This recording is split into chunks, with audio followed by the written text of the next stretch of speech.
You know what absolutely grinds my gears? The fact that people are still sleeping on what happened on Raw. The Judgment Day has been running roughshod over Monday nights for years, acting like they own the place, bullying whoever they want, and what does WWE do? They keep giving them opportunity after opportunity. But the 6th of October 2025, that date should be circled in red on every wrestling fan's calendar because that's the night their reign of terror got shattered. I'm talking about AJ Styles, Dragon Lee, and Penta absolutely decimating Finn Bálor, Dominik Mysterio, and JD McDonagh in a way that left the entire WWE universe speechless. And yet, I'm scrolling through social media and some of you, are saying this doesn't matter, that the Judgment Day will just bounce back. Are we watching the same show? Let's break down exactly why this beatdown wasn't just another Monday Night Brawl. This was a statement. This was 3 of the most talented wrestlers on planet Earth finally saying enough is enough. First, let's talk about AJ Styles, the phenomenal one, the man who has nothing left to prove but everything left to give. 4 months, we've watched AJ get disrespected by the Judgment Day. They've cost him matches, they've jumped him backstage, they've tried to end his career. And what did the so-called experts say? Oh, AJ's too old. He can't keep up anymore. He should retire. Retire. Did you see what this man did on Monday night? AJ hit a Styles clash on Dominik that literally looked like he was trying to send him through the canvas and straight to the Earth's core. The precision, the impact, the sheer violence of that move, that's not a man who's past his prime. That's a man who's been saving his best for when it matters most. Quick question for the comments, who had the most devastating move of the night? Drop your answer below. Now let's talk about Dragon Lee. This young lion has been on fire since joining forces with AJ. The speed, the agility, the fearlessness, Dragon Lee represents everything that's right about modern wrestling. When he hit that suicide dive on JD McDonagh, I literally jumped out of my seat. The rotation, the distance, the way he crashed into McDonagh like a missile, that's the kind of action that reminds you why you fell in love with wrestling in the first place. But here's what really gets me excited about Dragon Lee in this situation. He's not just AJ's sidekick. He's not just another young talent riding coattails. This man is a star in his own right, and the Judgment Day found that out the hard way. The combination of strikes, high-flying attacks, and pure intensity that Dragon Lee brought to this fight showed that he's ready to be a main event player right now. And then there's Penta. Oh man, where do I even start with Penta? Lucha Libre legend, indie icon, and now one of the most dangerous men in WWE. The man who makes Cero Miedo not just a catchphrase but a way of life. When Penta joined this fight, you could literally see the panic in the Judgment Day's eyes. They knew they were in trouble. That Pentagon Driver on Finn Bálor? Brutal. Absolutely brutal. Finn's spine probably still hasn't recovered. And you know what the best part was? Penta wasn't showing off.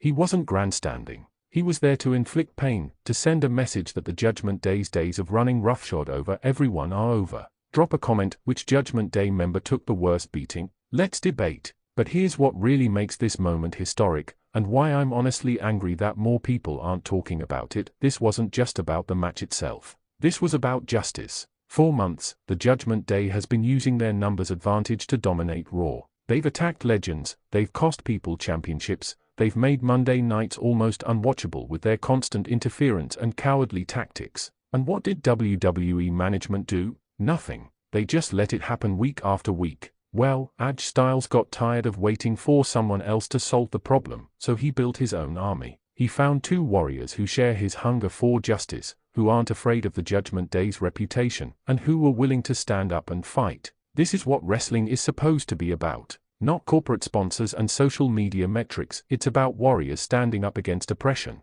It's about heroes emerging when the system fails. It's about 3 men saying we're not going to take it anymore, and then backing it up with fists and fury. Let's talk tactics for a second because this wasn't just a random brawl. AJ, Dragon Lee, and Penta came with a strategy. They isolated their targets. Dragon Lee's speed neutralized Dominik's cockiness. Penta's power game overwhelmed JD McDonagh's technical approach. And AJ went straight for the leader, straight for Finn Bálor, and showed him that all his talk about being the Judgment Day's prince means nothing when you're face to face with a true legend. The chemistry between these 3 was insane. It's like they've been teaming for years instead of weeks. The timing on their tandem moves, the way they covered for each other, the seamless transitions from one attack to another, this wasn't just a thrown-together team. This was a unit. Comment below, who do you want to see AJ Styles team with next? Give me your dream trios match. And can we talk about the crowd reaction? The WWE Universe was electric. Every single person in that arena was on their feet, chanting for Edge, Dragon Lee, and Penta. That's the power of good storytelling. That's the power of justice being served. When fans see bullies getting what they deserve, when they see heroes standing tall against tyranny, they respond. But here's where I get really frustrated with some of you critics online. I'm seeing comments like, oh, this is just a temporary setback for the Judgment Day, or they'll just get their heat back next week. Are you kidding me? Do you not understand the significance of what happened? This wasn't just a loss. This was the Judgment Day getting exposed. Their mystique is gone. Their aura of invincibility is shattered. Finn Bálor, Dominik Mysterio, and JD McDonagh got absolutely dismantled in front of the world. How do you come back from that?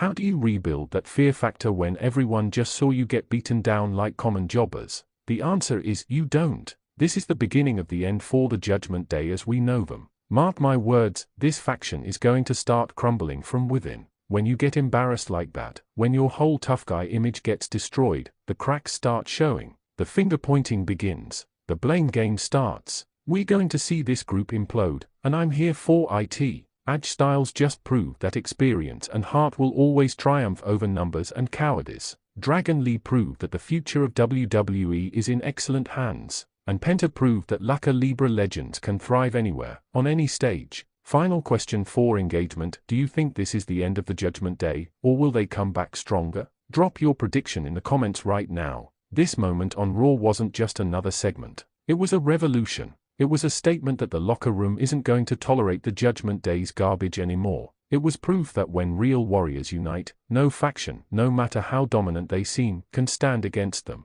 So to everyone who's still doubting, to everyone who thinks this doesn't matter, to everyone who thinks the Judgment Day will just bounce back, you're not paying attention. This is the kind of moment that defines careers, that shifts momentum, that changes everything. Edge Styles, Dragon Lee, and Penta just made history, and if you missed it or you're not giving it the respect it deserves, then you need to go back and watch it again until you understand. The Judgment Day's empire is crumbling, and I couldn't be happier about it. This is wrestling at its finest, and this is exactly why we tune in every single week. Don't forget to smash that like button if you agree that Edge, Dragon Lee, and Penta deserve all the respect. Subscribe to Wrestling Zone 1 for more raw, unfiltered wrestling analysis. And drop your thoughts in the comments. I want to hear if you're as hyped about this as I am. Let's get this conversation going.